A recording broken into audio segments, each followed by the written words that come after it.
안녕하십니까. 유니티비 한반도는 지금의 이영아입니다. 오늘은 정세분석 총괄과의 정연주 사무관을 모시고 한 주간 한반도 동향을 알아보도록 하겠습니다. 사무관님 안녕하세요. 안녕하세요. 이번 주 들어 박봉주 내각 총리의 활동이 두드러졌습니다. 어떤 활동들이 있었습니까? 네, 북한은 박봉주 내각 총리의 각지 건설 현장에 현지 요해가 있었다고 보도했습니다. 요해라는 말은 파악이라는 의미이기도 한데요. 현지 방문과 비슷하다고 생각하시면 됩니다. 3월 23일 강원도 원산시에 있는 송도원 국제소년단 야영소를, 3월 24일에는 중앙동물원, 3월 28일 위성과학자 거리 건설 현장을 방문하였다고 보도되었는데요. 이번 주에 김정은의 특별한 공개활동은 포착되지 않고 있습니다. 네, 이처럼 박봉주 내각 총리의 횡보가 주목되는 이유는 무엇일까요? 네, 박봉주 총리는 2003년 내각 총리에 임명된 이후에 2007년에 해임되었다가요. 지난해 4월부터 다시 내각 총리를 수행하고 있는 인물입니다. 2004년도에 각종 경제 개혁 조치를 단행했을 뿐만 아니라 경제 관리는 물론 광범위한 시장 경제 도입을 시도한 인물로 볼 수 있습니다. 장성택 숙청을 결정한 정치국 확대 회의는 장성택이 내각을 비롯한 경제지도 기관들이 자기 역할을 할 수 없게 만들었다고 지적을 하였는데요. 이러한 북한의 최근 내각 책임제 강화 방침으로 박봉주 총리는 북한의 경제 개혁을 더욱 적극적으로 펼칠 것으로 보입니다. 네, 북한 경제 정책에 어떤 변화가 있을지 좀 더 지켜봐야 할 것 같습니다. 이제 북한의 대남 동향 알아보도록 하겠습니다. 북한이 지난주에 이어 대남 비난 수위를 높이고 있다고요? 네, 북한은 서해 5도 지역에서 우리 측이 대북 전단지를 살포했다고 주장하면서 이를 강하게 비난하였습니다. 3월 25일부터 계속해서 보도와 담화가 이어지고 있는데요. 특히 3월 28일은 남북 고위급 접촉 북측 대표단 대변인 담화를 통해서 남조선 당국은 너절한 반공화국 삐라 살포행위의 대가를 톡톡히 치르게 될 것이다 라고 말했습니다. 또 우리 측의 대북 전단지 살포와 비방 중상 행위 비호를 주장했는데요. 이는 민족적 합의에 대한 노골적인 파기이고 남북 합의 이행을 해야 한다고 강도 높게 비난하고 있습니다. 우리 정부는 3월 27일 통일부 대변인 브리핑을 통해서 민간단체가 헌법적으로 보장받은 표현의 자유를 행사하는 것은 법적인 근거 없이 제한할 수 없다는 입장을 밝혔습니다. 네, 지난 26일이 천안함 피격 사건 4주기였는데요.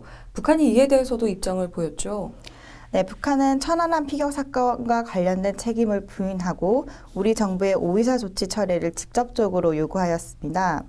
3월 26일 국방위원회 검열단 비왕록에서는 진정으로 북남 관계 개선을 바란다면 지금까지 우리가 천안호 사건과 관련해 내놓은 모든 제안을 지체 없이 받아들여 실현하는 정책적 결단을 내려야 한다고 주장하였습니다. 이와 더불어서 세 가지를 요구하였는데요. 그 첫 번째로는 국방위원회 검열단을 무조건 받아들여 사건의 진상부터 명백히 공개해야 할 것. 두 번째, 국방위원회 검열단을 받아들일 수 없다면 다시는 천안호 사건의 북소행설을 떠들지 않겠다는 것을 공식 확약하여야 할 것. 셋째, 남조선 당국은 북남 관계의 개선을 바라는 시대의 요구와 민족의 염원에 맞게 불미스러운 과거와 단호히 결별해야 할 것. 특히 천안호 사건과 관련하여 취하였던 오의사 대북 조치와 같은 모든 동족 대결 조치들을 대범하게 철회해야 한다고 밝혔습니다. 네. 지난 24일부터 25일까지 헤이그에서 제3차 해관보 정상회의가 있었고요. 이를 계기로 한중 정상회담, 한미일 정상회담이 이루어졌습니다. 28일에는 대통령의 한반도 평화 구상을 제시한 드레스덴 연설도 있었는데요. 북한은 이에 대해서도 비난을 하지 않았습니까?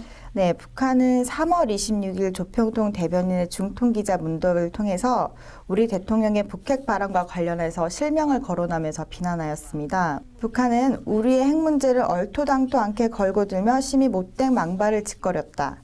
비방 중상을 중지할 때 대한 북남 고위급 접촉 합의를 그 자신이 난폭하게 위반하였음 등으로 비난 수위가 이전에 비해 고조되었는데요. 작년 12월 25일 조평통 서기국 공개 질문장 이후 올해 처음으로 대통령 실명을 거론하면서 비난한 것이 특징입니다. 또한 3월 30일 조선중앙통신에서는 대통령을 거명하면서 머나먼 유럽 땅을 날아가 북남 사이의 인도적 문제 해결이니 공동 번영을 위한 기초시설 구축이니 하는 요설을 늘어놓았다면서 우리 대통령의 드레스덴 연설을 언급하고 3월 31일에는 이를 직접적으로 비난하였습니다. 이것뿐만이 아니죠. 서해 NLL을 침범한 북한 어선을 우리 해군이 납포했다 송환한 것까지도 비난을 하고 있지 않습니까?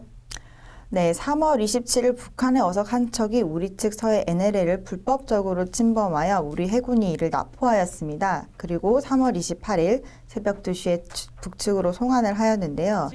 이에 북한군 총참모부 대변인은 우리 측 해군의 북한 어선 납포 및 송환에 대해서 강압적으로 납포한 도발 사건이라면서 절대로 용서하지 않을 것이라고 위협하였습니다.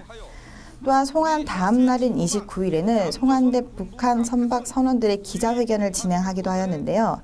해군 사병들이 배에서 뛰어내려 덮치면서 내리치는 새 몽둥이에 머리와 잔등을 얻어맞고 의식을 잃고 쓰러졌다. 해병대라는 명찰을 단 괴뢰군들에게 끌려가 치조를 당하였다 등의 기자회견 내용을 전달하기도 하였습니다. 네, 유독 대남 비난이 많았던 한 주가 아니었나라고 여겨지는데요. 북한의 노동 미사일 발사로 유엔 안보리에서 이를 규탄하는 성명이 또 나오지 않았습니까? 북한에서는 역으로 유엔의 성명도 비난하고 있다면서요? 네, 북한은 3월 26일 노동미사일 2발을 발사하였고요. 이에 유엔 안보리는 북한 미사일 발사를 규탄하는 의장 명의의 구두 언론 성명을 발표하였습니다. 이에 북한은 3월 30일 외무성 성명을 통해서 유엔 안보리 이번 성명을 비난했는데요. 여기에서 핵 억제력을 강화하기 위한 새로운 형태의 핵실험도 배제하지 않을 것이라면서 위협하였습니다.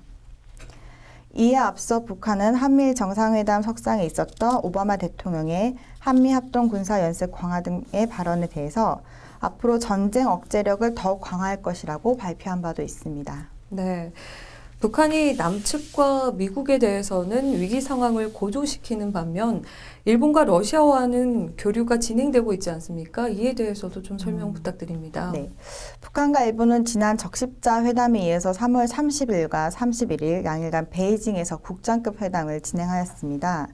또한 러시아 인사들의 방북도 이어지고 있는데요. 3월 22일 러시아 연방공산당 대표단이 방북하여 조선노동당과 러시아 연방공산당 사이에 협조에 의한 의정서가 조인되었습니다. 또한 북러 간의 경제적 및 문화적 협조에 관한 협정 체결 65주년을 기념해서 북러 무역경제과학기술협조위원회 러시아 위원장의 방북도 포착되었습니다. 지금까지 지난주 북한의 동향을 살펴봤습니다. 이번 주 북한 전망 어떻게 보시나요? 네, 북한은 대내적으로 4월 9일 예정된 제13기 최고인민회 1차 회의를 주의 깊게 볼 필요가 있겠습니다. 회의에서는 주요 국가기구와 인사 개편이 있을 것으로 내다보고 있습니다. 또한 4월 15일 태양절 행사 준비가 본격적으로 있을 것으로 보입니다. 대남 측면에서는 서해 NLL 해상 사격 훈련 등으로 여전히 긴장 국면이 지속될 것으로 보입니다. 북한은 비방 중상 중지 합의 이행을 지속적으로 요구하면서 최고 존엄에 대한 모독을 빌미로 대남 비난을 이어갈 것으로 예상합니다. 대외 측면에서는 미국의 군사훈련과 군사정책에 대한 비난을 지속할 것으로 보이고요. 북일 회담의 합의사항과 후속 조치를 앞으로 지켜봐야 할 것으로 보입니다. 네, 지금까지 한 주간의 북한 동향을 알아봤습니다. 정세분석국의 정현주 사무관께서 함께해 주셨습니다. 사무관님 고맙습니다. 감사합니다.